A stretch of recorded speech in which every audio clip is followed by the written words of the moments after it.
Para sa akin, mahalaga yung mga graphicong pantulong kasi mas naintindihan ng mga estudyante yung tinuturo ng mga guro kung gagamitan nun. Kasi di ba, kabilang dun yung mga visual aids, yung mga sa card, di ba? Kasi di ba, mas maintindihan nila yung halimbawa, yung topic na to, ay ginamitan namin to ng ganto-ganto. So, marirecall nila yun. Diba? Thank you. Kalagahan ng graphicong pantulong sa totoong buhay. Ang graphicong pantulong ay isang malaking tulong sa pag-interpreta ng mga iba't ibang klaseng datos. Mula doon sa mga graphicong pantulong, mas madali nating maintindihan kung ano ba yung nais ipahayag ng mga datos na nakalap.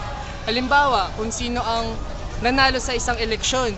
Doon pa lang sa graphicong pantulong, makikita na natin kung sino yung pinakamataas susunod sa kanya.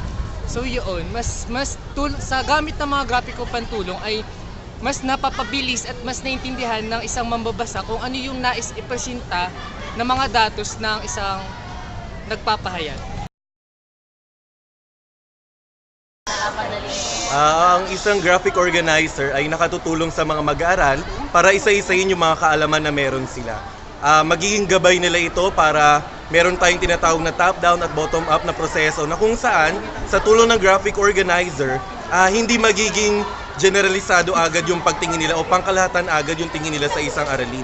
Bagkus, maiisa-isa nila, magkakaroon sila ng sistema, magkakaroon sila ng proseso. Ang isang graphic organizer din ay nakatutulong sa mga guro para hindi sila salita ng salita, na hindi lang sila yung nagbibigay ng mga dapat na gawin ng mga mag-aaral. Dahil sa tulong ng graphic organizer na binibigay ng mga guro, yung mga estudyante na nasasanay din at nasusukat yung kanilang critical na pag-iisip at yung maunawaing pagbasa o tinatawag nating reading comprehension.